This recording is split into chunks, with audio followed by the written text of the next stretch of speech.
Cough அப்படின்னு ஒன்று வந்துருச்சுன்னா அதையே நம்மளால தாங்க முடியாது. அதுலேயும் இந்த ட்ரை காஃப் வந்துருச்சு அப்படின்னா அதுலேயும் இந்த ட்ரை காஃப் வந்துருச்சு அப்படின்னா 3-4 நாளில் போகாது, குறைஞ்சது 10-15 நாட்களாவது இருந்து வச்சு செஞ்சுட்டு தான் போகும். ஸோ காஃப் வந்துருச்சு அப்படின்னா உடனடியாக அதுக்கான சிறப்பு அது இதுன்னு எடுத்துக்கலாம். பட் ட்ரை காஃபுக்கு கண்டிப்பாக அதை விட அதிகப்படியான கேர் தான் நம்ம எடுத்தாகணும். அதை மட்டும் நம்ம சரியாக எடுத்துக்கல அப்படின்னா இருக்க நிலைமை மோசமாயிட்டே போகுமே தவிர நம்மளோட ராஸ்பிரிட்டி ஹெல்த்து இன்னும் கொஞ்சம் ஒஸ்ட் ஆகுமே தவிர இம்ப்ரூவ்மெண்ட்டே இருக்காது. அது மட்டும் இல்லாமல் இரும்பி தலை வலிக்கிறதோட நெஞ்சு வலிக்கிறதோட அதோட உடம்பும் சேர்த்து வலிக்க ஆரம்பிச்சிடும்.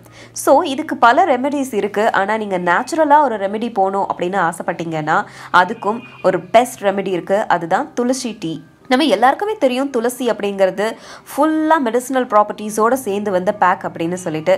ஸோ இதில் காஃபுக்கு தேவையான நேச்சுரல் ரெமெடி, அதுவும் சேஃபான நேச்சுரல் ரெமெடி இருக்குது.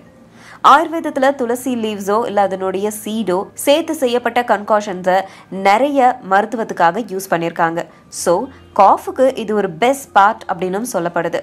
ஸோ இதை நீங்கள் என்ன பண்ணுறீங்க அப்படின்னா வார்ம் வாட்டரில் துளசியோடைய இலைகளை போட்டு அதோடைய சாறு இறங்குற வரைக்கும் வெயிட் பண்ணி அதை குடிச்சிங்க அப்படின்னா இந்த ட்ரை காஃப் படிப்படியாக குறைஞ்சிரும்.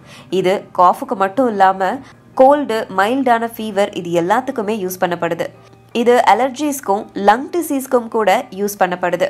ஸோ துளசி இலையில் இவ்வளோ நன்மைகள் இருக்குது. அப்படிங்கும்போது அடுத்த தடவை ட்ரை காஃப் வந்துச்சு அப்படின்னா உங்களுக்கு ஞாபகம் வர வேண்டியது துளசி டீ.